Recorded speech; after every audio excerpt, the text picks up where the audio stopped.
and welcome to Iacon Underground Radio for the week of June 29th, 2016. I'm Jen. I'm Alex. And I'm David.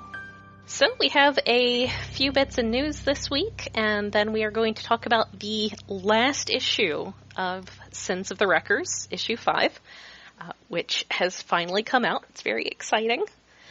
And yeah, we'll have some things to say on that. But first, the news.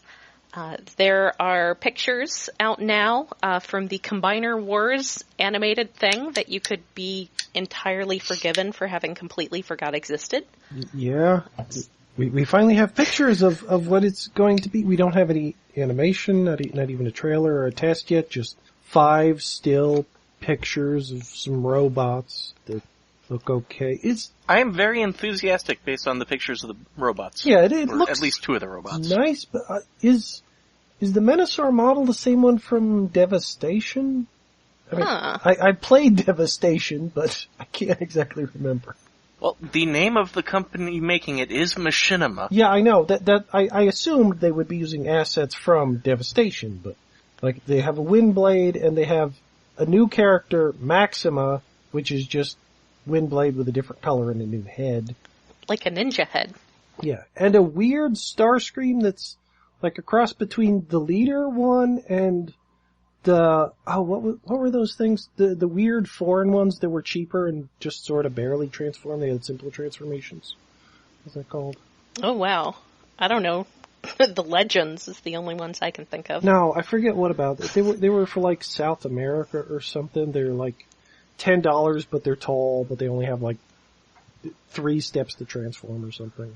Can't remember. But oh wow, it's a weird looking Starscream. Huh. Yeah, I was thinking that definitely didn't look like Devastation Starscream, but I can't really. I mean, I haven't played Devastation because it's not a role-playing game. That's like all I ever play. And I played it months ago and completed it, and that was kind of it. It was fun enough. I'll probably play it someday. So I don't know if that's that Menasor or not, but I, would assume that that's not the Starscream from it because I'd assume they would use it. No, it was very G1. It's not the Starscream from it, but it's also not the Starscream from it. I think they started with that as a starting point and then redid texturing and modified the model somewhat. Yeah, the arms, the chest, the shoulders, it's other stuff stuck on to possibly the beginning model. Who knows? I think his forearms are the same, actually. Maybe. I think his crotch is the same, but I'm not entirely positive. The crotch does not appear to be the same. I'm looking at a side-by-side of Devastation Thundercracker and that Starscream. Oh, okay. Anyway, so it's nice that we're finally getting more information about this that we first... Was it 1 year or 2 years ago when we first heard about it? Oh man, it was a while. Was it before the previous last year's BotCon, or was it, I think, or at last year's? I don't know. It's been a while. We haven't seen hide nor hair of anything. We keep hearing faint rumors about it. There's still no video. And I think something said, or maybe somebody got information wrong, that like there was going to be preview videos before the actual series started. So there was going to be a series before the series. Like there was. Is there a trailer for the trailer? Yeah, that's kind of what it sounded like. Like there were going to be like 4 shorts before the actual 4 episodes. I think it was 4 or something like that. It just sounded weird. I don't know. Eventually it'll come out. By the time it comes out, none of the toys in it will be available on shelves. Actually, probably none of the toys are available. Oh, you are far, far too kind to current retail distribution of toys. There will definitely be toys from the next series on sale, but... Yeah. That's a good point. I'm pretty sure my Walmart will still have the wave with... who's on shows now? It's one of the late Optimus Maximus Combiner Wars waves of deluxes. Oh, the one with, what is it, Prowl and somebody? Or was that an earlier one? Yeah. Smokescreen, one of them. Yeah. So yeah, they'll still be out there, so I'll watch it It's when weird I can that it's see coming it. this late, but yeah. I mean, that screenshot alone of Windblade and then cherry on top that new sniper character, it's just, it's gonna be on YouTube, it's gonna be free to watch. Might have to watch a pre-roll ad. That seems fine. Oh, it's going to be on Oh. YouTube. And Facebook and, the Go 90 thingy, which confuses me, but I went there for one thing and it seems to work fine. It's just YouTube that's not on YouTube. Whatever. It's YouTube that you can watch on Verizon phones without having to pay data. Yeah, Oh, boy. I have to watch it on the web, so. That'll be great for all my Verizon phone needing things. I'm sure the deal was struck, like we said, this has been in the works for 2-3 years. I'm sure the Go 90 affiliation was struck 2-3 years ago when Verizon thought they might make Go 90 happen. Yeah, probably. Oh, Verizon. You're so cute. So yeah, that's a thing. I do like the pictures of Windblade from it. It looks pretty good. There has been some comic news as far as More Than Meets the Eye. Apparently, More Than Meets the Eye is dead. Long live More Than Meets the Eye. No! Oh. So, James Roberts on Twitter, and if you don't follow James Roberts on Twitter, you really should. He's the best source of exciting More Than Meets the Eye news and also commentary about British politics that you probably don't actually care about unless you're in England. Well, there's been a lot of British politics lately, so. Yeah, that's true. British politics have kind of been a big deal lately. Yes, he has had, he's probably my biggest source of information about the Brexit. But also, he is my biggest source of information for talking about how after, currently they're doing Dying of the Light. After that, there is going to be a couple issues that are going to star Red Alert, Fortress Maximus, and Prowl. Everybody's least favorite ex-boyfriend. Yeah. It's going to be set on Luna 1, and there's nothing explicitly tied to Titan's Return about that story, but I mean, there were a lot of dead Titans on Luna 1, so Yeah, it'd probably be at least tangentially related. Plus you got Fort Max there, so something. Yeah, actually he does say that one of the tweets does specify that it is a 2-part story that ties into the Titans Return crossover. There's also going to be the Titans Return one-shot, which should be out in July. And that's got stuff by him, Margaret Scott, and John Barber all involved in it. And then, after that is a 2-part Luna 1 story, and then More Than Meets the Eye number 57 will be the last issue. But in the fall, he assures us that Season 3 will be coming. It's just going to be renumbered, like is the popular thing for all the comic book publishers to do these days. No, why? Oh yeah, it's because issues with number 1 on the cover sell better because people think they're getting in to a new story. Well, and I guess a new season counts as a new story because it's going to be friendlier to new readers. Yeah. But if they haven't done it before, why are they really doing it now? It just seems... Because they've seen just how damn well it works for DC. I guess... Well, I think it's probably also because they're doing this big event thing with the crossover and the ROMs and the Micronauts and your masks and... Okay, I guess that does make more sense with that than asking why didn't they do it again when they did Dark Cybertron and stuff or something. It's just annoying, because I'm guessing it's going to... I was hoping it would get up to 80. I'm hoping it'll get to 80 and 100, and I'm sure James Roberts agrees. He's actually tweeted to the effect of, if we start getting that close, we will probably push to switch back to the original numbering, because if there's one thing that sells similarly to a number 1 issue, it's a number 100 issue. He did not say that last part. That is my own comment. No, but it's true. It's collectible. Yeah. Honestly, I imagine what they're going for with this is they're doing so many new number 1 issues, they want just that one extra copy sold by having one more number 1 for the people who are going, oh, they're doing a big event. I need to buy them all. Yeah. Try them out and see which ones I'm going to stick with. It makes sense, but and I think that way people, I mean, I can't, maybe I'm wrong, but I can't imagine there are that many, like, people who are like, oh man, a Mask comic, this is great, who have not tried out the Transformers comics before. Like, it seems like that overlap is a Venn diagram that is just a circle. But I would assume that is, what they're hoping to get is the people who are showing up for this big Revolution storyline and get them to, also pick up these other comics to give them a starting point. I guess ROM and Micronauts, they probably, that has an audience who might not necessarily have been reading this stuff. Yeah. So yeah, I imagine that's really what it has to do with, is giving jumping on point to people just coming to the whole Hasbro comic thing through this whole big crossover they're doing with all the other properties. Spoilers, Rom Space Knight is now the captain of the Lost Light. That'd be nice. Probably not. There are a couple new releases that are going to be coming up soon. There's going to be a Transformers Prime Blu-ray box set, which sounds like it should be super pretty. Probably buy it. I did kind of miss some of the episodes in the middle. Oh, it's definitely a good show, and it's visually a very good show, as long as you can ignore the fact that there are, no people in it who are not main characters, because then they would have to have new people models and things like that. They occasionally have background characters.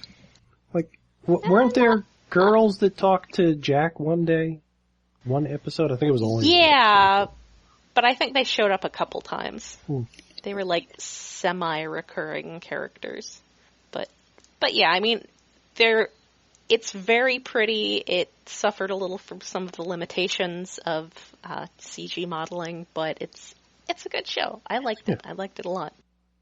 And then the other exciting thing coming out is a platinum release of Unicron. Ooh. I guess he hasn't been on shelves for a while. Yeah. Oh wait, isn't it a new head, or is it like a Takara head or something? I don't know. That's a good question. I think it's the head they've done on a re-release they've done in the past that's retooled to look more like the movie, yeah. Generation 1 Unicron head. Huh. I already have a Unicron. Thought the Armada.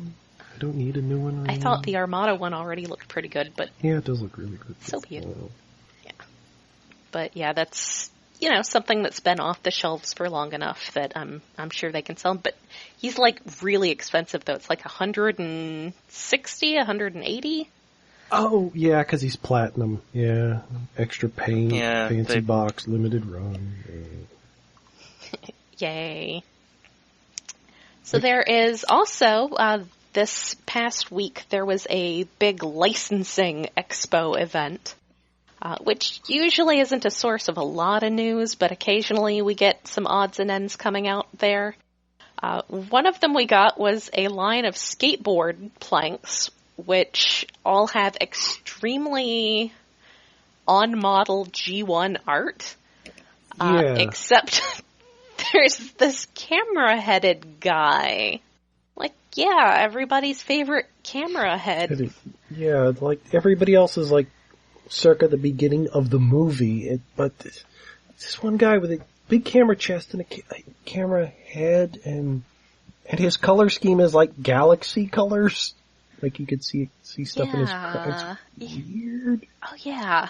I guess maybe that's supposed to be chrome that's reflecting... Possibly. Whatever's... But yeah. I assume that this is just some fan character from the artists or companies involved in making these.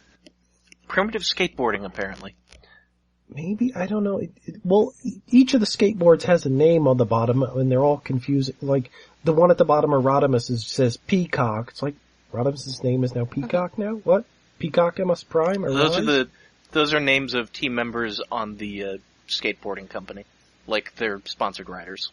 Yeah. So Primitive Skateboarding is one of the guys? It's just weird. Apparently. And then also, the art is just broken up so weirdly across the skateboards. It's like they just took a piece of artwork without thinking about it. Somebody had already created this with that weird camera bot. And then they were like, oh, this is perfect. It's wide enough that we can get a bunch of skateboards out of it.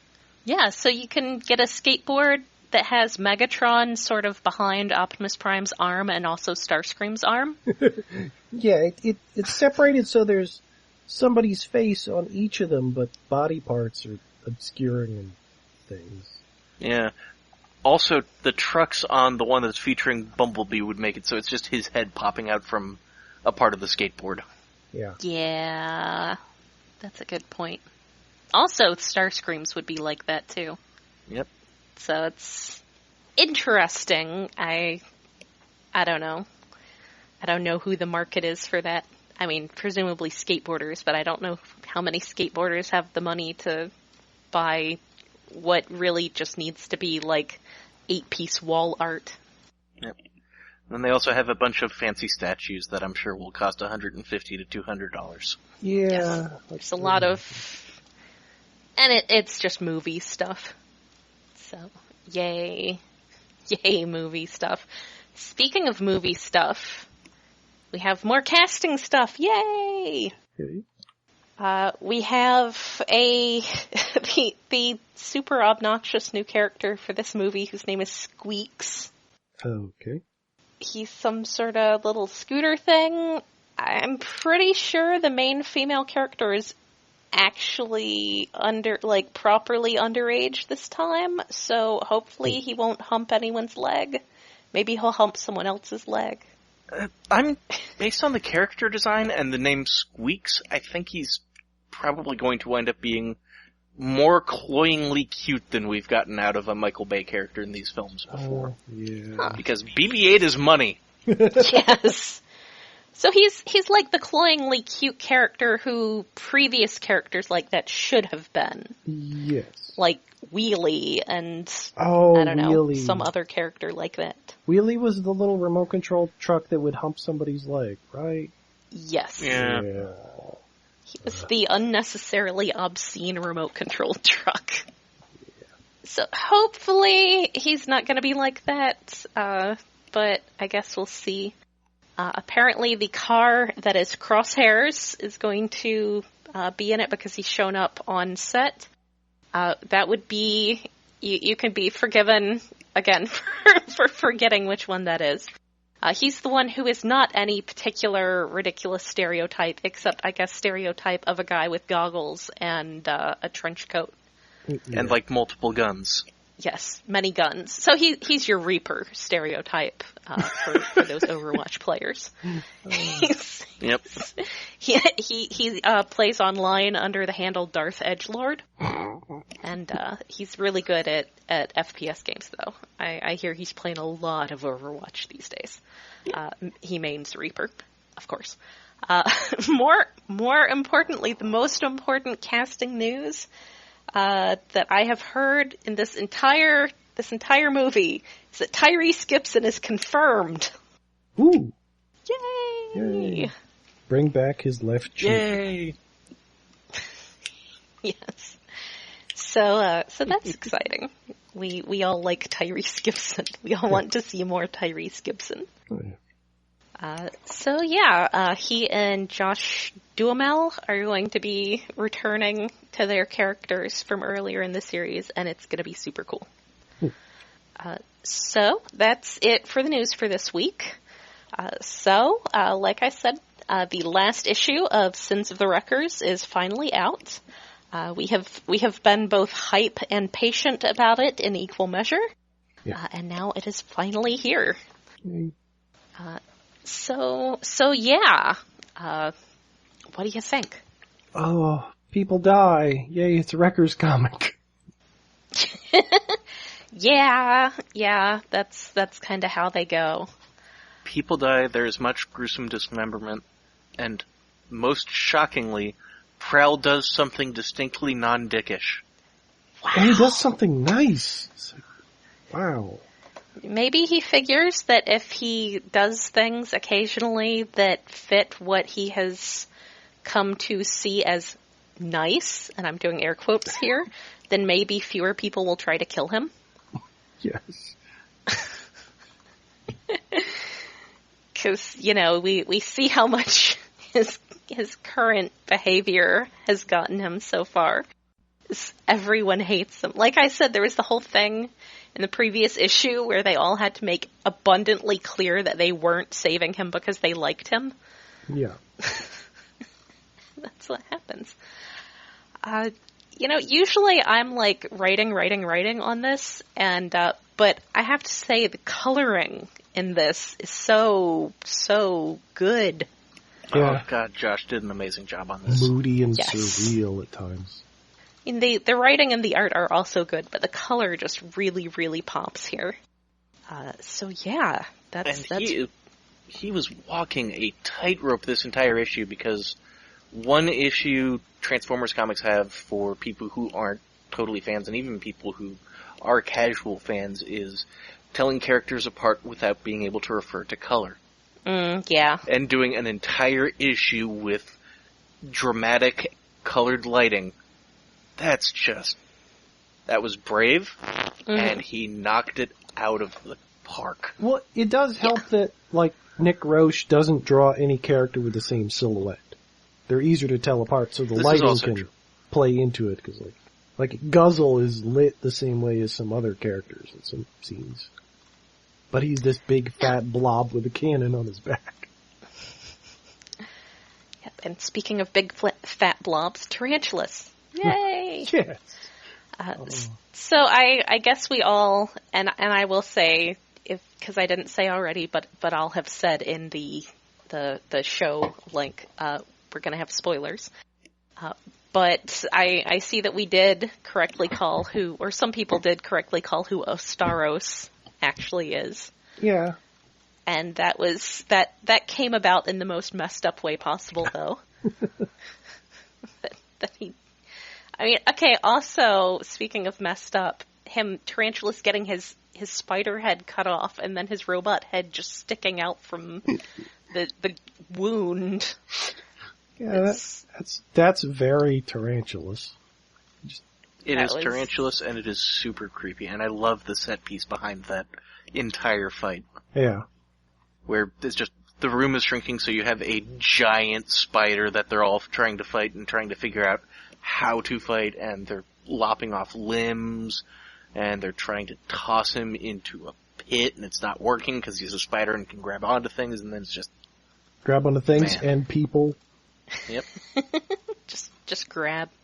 Yeah, and I appreciate the ending with Impactor palling up with all of the animal dudes who Tarantulas had changed. So I guess this means that I have to put Stampy on the record shelf. Yes. There is a phrase that I don't think anyone ever predicted would be said. Sorry. Oh, yeah. So we have to put Stampy on the record shelf now. But yeah, and he's, talking about leading some kind of revolution. So that's going to be interesting. I hope that really goes somewhere. Yeah, it's like... Oh, I hope so too. So Impactor's going to be starting a beast war? Maybe. Maybe he is. That would be the best crazy thing. It would be pretty great. I mean, it looks like they don't just have a little club. It looks like they are trying to plan a revolution. Yeah. Yeah. And he says there's no dirtier job than revolution. So yeah, he's basically done having to do horrible things on Prowl's behalf and on the behalf of their other leaders, and he's ready to just call it. He's ready to go against that leadership, which is going to be very interesting to see where that goes. Especially in light of, basically having to put down Guzzle there. Yeah. Which, man, that was good. It was good facial expressions when Cup and Prowl come through the gate, and Guzzle comes in behind them, and they're just like, "Oh shit!" Yeah, with guns to their heads, like, oh, that's not good. Yeah, because everybody's pretty much done with them. Pretty much done with their bullshit. Well, mostly Prowl's bullshit, but Prowl was in Cup's head, so gotta take out both to be sure. Yeah. Though, it seems, he says he's not anymore, but we'll see how much that actually, as with everything with Prowl, we'll see if that has any basis in reality. Alright. Do we have any other exciting thoughts? Well, we should probably mention the, kind of the big emotional through line of the entire book. Yeah, go for it. So, they set up that Springer is probably gonna die. Yeah. And they set up, like, okay, he's going in to try to arm all the explosives and get everything set up, and okay, we're going to do a call response thing every so often between him and Impactor to say, okay, I'm still alive, and if that stops, go ahead and blow it without me. And that's even how Tarantulas figures out that, oh, Osteros is here. And then he gets all, oh my god, I'm coming for you. And he's so happy, and, like, when they're fighting, he looks so sad, Tarantulas does. My baby. Yeah, and his, I guess because of everything going on around them and, you know, probably his own damage too, his voice is like breaking up. Yeah. So he's only hearing like part of what he's saying and not the actual message about, you know, being his mama or what he was trying to say. Yes. Get out of here, my baby. I love you.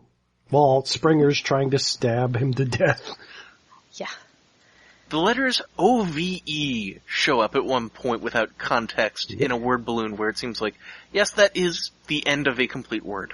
Yep. Yeah, that's the last thing he says, in fact, as Springer is lunging at him. Ooh. Yeah. Well, there's some panels where there's completely blank word balloons. Well, which yeah. is nice. Oh, and that sad look in Tarantulas' eyes. It makes you feel for Tarantulas. What? How do you accomplish that, Nick Roche? I don't know, That's but amazing. It's pretty good. Even the wavy panel lines on that border are amazing. Yeah. Yeah. And then the straight ones with Impactor holding the trigger. Yeah, that's... So, Springer explodes. Yeah. Also, Prowl, worst boyfriend. Worst ex-boyfriend. Yes. But also, apparently, worst dad. Yeah. That is the one good thing Prowl did this issue. After the thing blew up, he went back in to look for Springer. Yeah. And found him. He actually did.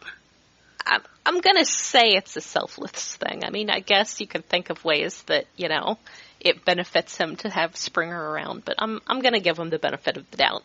Yeah. And it does actually show a flashback to, you know, when he was originally cleaning out Tarantulas' old lab before, and apparently he had gotten Impactor to push him through the gate into the noise maze.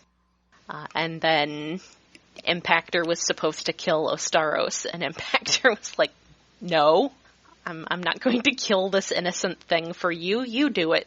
Yeah, and apparently Prowl couldn't do it. Is rare, like, Impactor kills almost everyone else in this series. Yeah. It's a lot of killing. He does a lot of killing. What is with that armor? That's from the Cup Spotlight. Oh, okay. So it was designed to protect from alternate universes that were hostile, like the Dead universe? Yeah, when Cup was in his alternate world going mad with the corpse of Outback. Yes! That was such a good story. It was. And then that suit just, it looks so Death's Head crossed with Warhammer 40k. I love it. Oh yeah. It actually, when I first saw it, I was like, is that supposed to be Death's Head? But then, did they get Death's Head too? Hopefully they didn't get Death's Head too. Oh yeah, that would be Marvel can keep Death's Head too. Yeah, you don't want that one. Wah, wah. But the original would be good, yes? Yes. So, yeah, that was a really, I mean, yeah, there's a lot of emotion to it. and lots of people dying, and lots of people beating other people up, and cutting people's heads off, and spearing people through the head, and also tidal wave. Yeah, tidal waves kind of dead, because I don't think they brought what was left of him back through the portal. I don't think there was anything left of him to bring back through the portal, considering they turned him into a living bomb. Oh, yeah, well, he gets bombed and shrunk down, but the whale corpse is still there, I guess. Although the noise maze is gone now. But I'm actually kind of surprised that all the other beast transformers came through. I thought most of them would have died, but Impactor has them on his side now. I love just how well that part of the plan went. It's like, oh, we'll fill him with that, and then he'll go on a rampage, and then the wolf guy will have to use his force you to transform back into your alt mode power to make him change, and then because of the whole size changing thing of the noise maze, he'll totally overload and explode the entire place. And then that's exactly what happens. Yeah. Well, like, something should go right, I guess. So many other things go terribly wrong, but at least that goes right. Like the wrecker ship that's partially into the noise maze. Having the area with the coffins just popped open. Yeah, that was pretty messed up, and having Iron Fists break open right in front of Verity. Poor Verity. Oh yeah, and Verity, apparently Tarantulas fixed her. Somehow. Yeah. It was, he commented on that, I think, last issue. Well, he said more on it this one. But Yeah, it's mentioned more, and she gets angry at him for, using her as an experiment, which is entirely reasonable. Because it's Tarantulas. Yep. But at least she doesn't have cancer or whatever it was anymore. So she and Springer can kick back and watch the Northern Lights. Yay! They should just... Man, Springer needs a more Earth-like alt mode so they can just, hang out. Yeah. All the time. Just, not go back to anything. Just hang out. That does seem to be their stated goal. Go around doing things. Well, yeah. In their case, go around doing things until, things catch up with them. Other things catch up with them. Plot and new toy releases catch up with them. Yes. But yeah, it's a good story. This whole... I definitely want to go back and read it all in one go. And, maybe I'll wait for the trade to come out. Because you gotta get the trade, it's got all the bonus content. Oh, yeah. Oh, yeah, I'm gonna have to pick up the trade of this for all that. You'll have to reread my Wreckers trade. The first one. Finally got the big one with all the extra stories in the back. Yes. I never read. So yeah, I definitely want to go back and read through the whole thing just in one sitting. Especially because, there were skips in between that may have lessened some impact. But yeah, it was a really good story. Yeah. Yep. I was saying this on Twitter. If it's late for a month or two, but it's still going to be great forever. Yeah. It's like George R.R. Martin had a quote about how history doesn't remember you for meeting deadlines. Though in his case, I think he's reached the point where history will also remember him for missing deadlines. Yeah. I think he's reached that level of notoriety. But, this wasn't 5 years late. It's a pretty far way you have to go to be remembered for missing deadlines. Yeah. Douglas Adams was notorious for it, and the only reason most people know is that he made a joke about it. Yes. He liked to pick on himself for it. It makes me want more Tarantulas that's toys. It for this week. Yes, more Tarantulas. Need a fuzzy Tarantulas to match this one. Oh, ooh. I guess you could just get a original Tarantulas and flock him. Or you could just get a stuffed tarantula. Oh, that would be perfect. And then shoot it exclusively in forced perspective. Oh yeah. Just make him hug my Springer all the time. Oh god, there's gonna be fan art. There's going to be horrible, horrible fan art. Yeah. I can't wait. The whole speech about how, he could create life and Prowl could only take it was pretty great. Oh, yeah. I deeply appreciated that. So, I think, is that it for this week? Yeah. Yeah, no, we're done. Yeah. I have assembled my Predicus finally, with a tarantulas leg. Yay! Did you want to talk about your tarantulas leg, or shall we? It was nice. Well, I'd saved to actually transform him until today when I read the comic. Ah. It's Rook. Rook is the best Combiner Wars toy, so having tarantulas out of that mold, wonderful. Well, I don't have any of that mold. Oh, you should probably That's try sad. to get. Maybe. Well, you could always get one. Swindle. Who else was he used as? He was remolded into Swindle. Swindle's okay. Plus, I Swindle. do really want that G2 Bruticus set at some point. Might tempt me. Maybe I should get that, because I'm sure it's going to be better than the War for Cybertron one. Where they all Cybertron one. Yeah. They all have matching purple camo so they can hide from things. And they're all bright primary colors, too. Yeah. Well, nowadays... Except for the one who's white. We could say that the purple is congealed Energon bloodstains. I suppose. I mean, that was even funny back in, the early 90s when those came out. It was extra funny because their packages would say, someone I follow on Twitter posted pictures of opening a G2 Swindle recently, and the little starburst was like realistic camouflage deco. It's like, no. No. No. That is a lie. So maybe at some point I'll have to get them. My G2 nostalgia. Otherwise, that's it for this week. Next week, there will be a new issue of Till All Are One coming out. So that's pretty exciting. Also, I think the final issue of the Transformers vs. G.I. Joe is coming out, so we'll have to talk to Rob again at some point. Oh. Yes, I believe that is actually this week. Oh. Yeah, that too. So that will also be pretty exciting, and we'll have to do a postmortem on the series with Rob. So, until next week then, this has been Jen. And Alex. I'm David. That was pretty good. I was trying. It's really hard to do a tarantula's laugh. Yeah. It's really only That's one why Alec person. Willis will always have job security. Yes.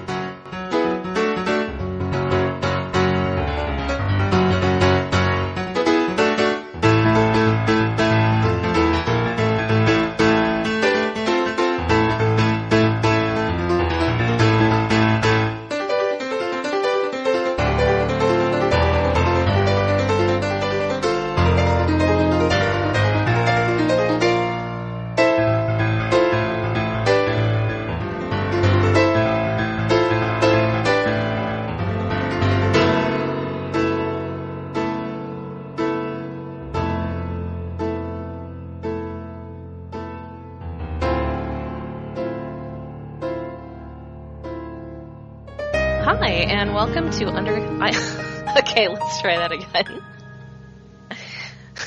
Okay. You can save that for an outtake at some point, David.